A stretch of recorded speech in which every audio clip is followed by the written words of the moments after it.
Hey everyone, so today's video is more like a rant. I'm just gonna put it out there. And you might not like the topic, but I'm just gonna say it. Overwintering pepper plants is just overrated. It's not working out for me. And it could be the wet summer, it's been humid and everything, but let me tell you, the reason why I overwintered a pepper plant was due to the fact that they just take too long to produce. Pepper plants need very warm temperatures, like up to 80 degrees, and that's like midsummer. And by that time, I feel like I've lost a lot of time, especially when you look at things like tomatoes and basils that you're already harvesting by that point. So I decided to overwinter. I was successful. Out of three plants, one survived the winter, which was the bell pepper called Big Bertha, and we were all happy about Big Bertha.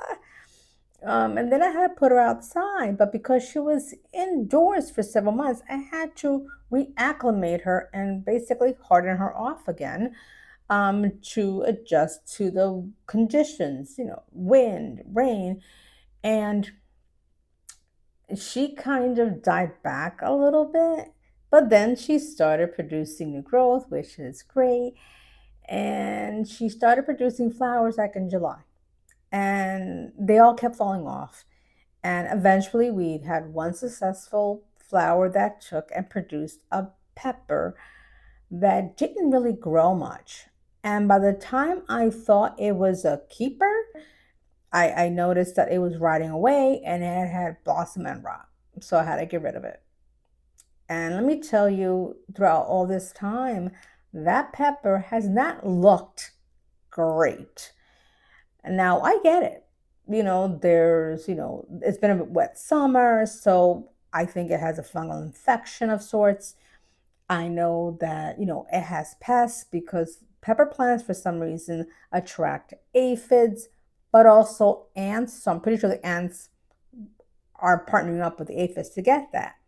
But when you compare it to a tomato plant, which tends, in my garden, tends to suffer from flea beetles. And by the way, I haven't figured out how to get rid of those. But tomatoes, as well as fungal infections and whatever it has, the tomatoes just continues on and still produces, regardless how crappy it looks, it will still produce. Meanwhile, this pepper plant is like, oh God, I'm going to die today.